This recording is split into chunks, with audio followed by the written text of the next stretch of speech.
Well, hello, everybody. Welcome to one of our very first sort of bonus content podcasts. This is Rick Wagner here. Of course, we're getting it right here, but also we're trying to talk about things that aren't talked about all the time on the regular media so that we can put some things in some context to make people think about things. And today, what I wanted to talk about is the question, is North Korea becoming Russia's Cuba? Now, many of you may remember that during the time of the Soviet Union, and there's not been a lot of change, even with the name, that Cuba was supported almost entirely for a long period of time by the Soviet Union, buying their sugar and a few things like that, as well as direct subsidies. So Fidel Castro regime certainly had a vested interest in keeping the Soviet Union happy. And the Soviet Union was very pleased to have a communist country right 90 miles off the coast of the United States, and also so that it could influence things in Central America. So during the 70s and 80s, especially, the Cubans became involved in all sorts of things that were not even particularly geographically close. Many of them aligned with Soviet foreign policy of destabilization, and especially with trying to cause issues in Africa and, get some regimes in Africa to be, or were thought to be friendly to the Soviets. The first one, and some of you maybe remember with the Angolan Civil War, the Cubans sent around 25,000 troops to support one group. This was the sort of alphabet group, all of our alphabet groups, the MPLA against the rival factions like UNITA and FNLA, which were backed by the United States and South Africa. So the MPLA was backed by the Soviet Union and Cuba. And, of course, Cuba ended up with 25,000 troops sent to Africa, Angola, not exactly in their backyard or anything that would particularly have, what's the benefit to Cuba, right? Well, of course, they like to spread the revolution, but more to the point is they wanted to keep on the good side of the Soviet Union and also probably received something that we'll never know exactly what it was for the Soviets, probably increased subsidies and things like that. Castro undoubtedly saw Angola part of that global struggle he has against imperialism and colonialism, as he thought it was. But it completely aligned with the idea of what was going on in the minds of the Soviet Union, which at this time was the idea that just destabilizing governments was a good idea. Because their thought was that if you destabilized governments, that they would crash and then the people, the proletariat, whatever, would arise. Now, this wasn't like some idea that they just wanted to have in the back of their head and just watch it happen. No. What they wanted to do is have that happen, and then they would, of course, quickly move in with advisors and helpers and do all sorts of things, frankly, that the Chinese had kind of been doing lately, only they're a little more sly about it. If they did that, they could have more regimes aligned with them in Africa, which they thought was not a bad idea. They thought destabilization could happen there pretty quickly, and you could tell by the various factions that things were not going particularly well there. So they were there for quite some time. Now, there's another war in Africa that took place during the same time where the Cubans got involved at the behest of the Soviets. There was the Ogaden War between Ethiopia and Somalia. The Cubans played a pretty decisive role there because, as you know, the military in those places, even in the 80s, not particularly effective as some trained troops from Cuba were. Trained troops from Cuba were, in fact, pretty good troops. They had good armament. They were armed by the Soviet Union. They had good equipment, and they were well supplied as well as logistically, partly, once again, because of the Soviet Union. Now, there was a regime that was socialist called the Derg regime in Ethiopia, very much an ally and fit very neatly into the ideas of Cuba and the Soviet Union. But, there was more to that once again. At least what Castro said. Castro said, well, it's important to expand socialism and sort of, release the oppressed from all of this, all kinds of stuff. But we all know that it was something to do with getting his prestige high and then working for the Soviets. Frankly, the Cuban economy didn't have any kind of money available to be able to project force like that without significant help from the Soviet Union. Now, when you get back in our own backyard here, you'll remember Nicaragua. The Cuban advisors and troops supported the Sandinistas down there in the Reagan administration. Of course, the Contras, as we know, were backed by the United States. The support for the Sandinistas is a direct challenge to U.S. foreign policy.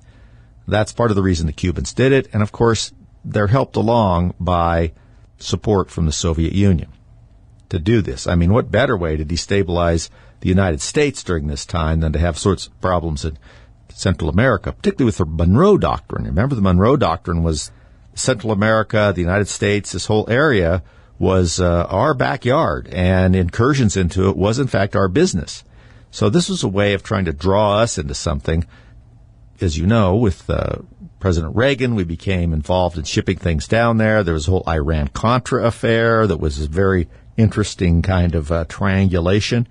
But the Cuban involvement in all of this is just all very interesting. And the reason I wanted to say is North Korea becoming Cuba is think about what's happening now. Now, this week, Kim Jong-un is taking his train to meet Vladimir Putin. Now, you know, Kim doesn't like to fly.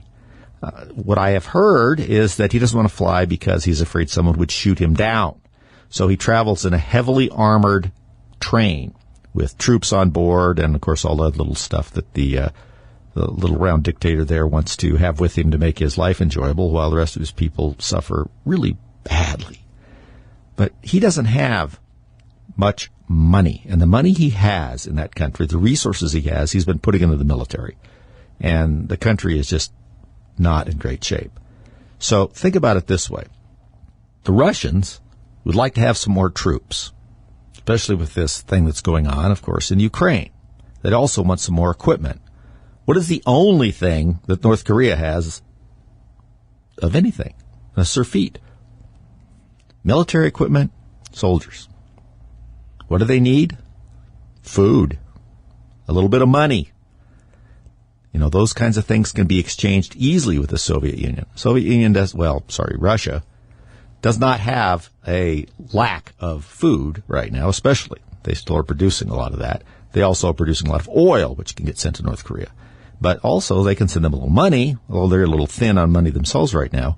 But they can provide a lot of things that will support the regime in North Korea. And so they can get this surrogate for the North Koreans to help them with armaments and personnel necessary. Now, this whole idea of surrogate wars has been going on for a long time. I mean, really, throughout a lot of human history. You back somebody, maybe the rebels, maybe this side, that side. We all know that. But it really became sort of an art form in the 70s and 80s with all of these things popping up all over the globe and groups being supported by one side or the other. I mean, look at Vietnam. Vietnam, in many ways, was a proxy war against the United States, almost directly. You think the Vietnamese were going to go very far if it weren't for the support of the Chi-Coms, or as we say, the Chinese, the Red Chinese. That's a better way to put it. And to some extent, the Soviets at the time. Tremendous amounts of money and arms were shipped into Vietnam. I mean, they originally were supporting them because they would like to have that whole sector of what we would call the rice bowl, which is what it is. It is a very necessary part of raising rice and some other foodstuffs that helps China. They thought it'd be a great idea if they ran the governments down there. We, of course, thought we could have the domino theory. Remember that. Things, if we let Vietnam fall, and this is what I talked about on the radio show last week, then we have all the other things that are going to come into play as well. So we get involved in there. In the meantime, the Soviets are helping with some naval stuff, and the Chinese, this is before the Chinese had a navy bigger than ours, the Chinese are funneling all sorts of arms equipment and just anything, foodstuffs so that they might have that would be used in the theater. And, of course, part of it was coming down the Ho Chi Minh Trail. That was not all of it was in Vietnam, was it? It was in Cambodia.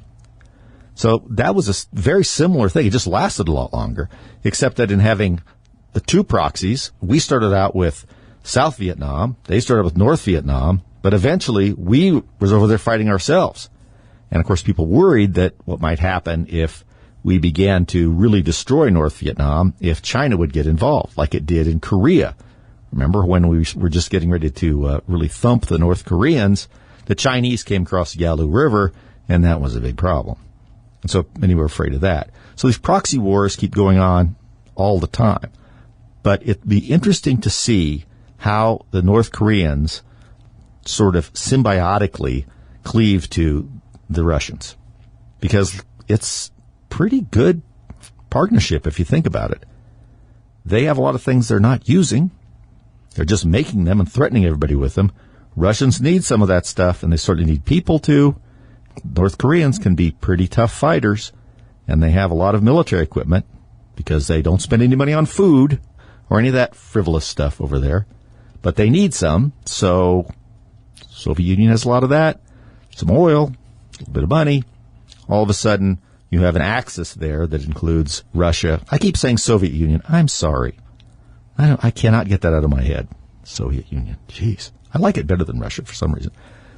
Russia, China, and then North Korea. I mean, it's not exactly equals, but the Chinese are rapidly seeing Russia as a junior partner.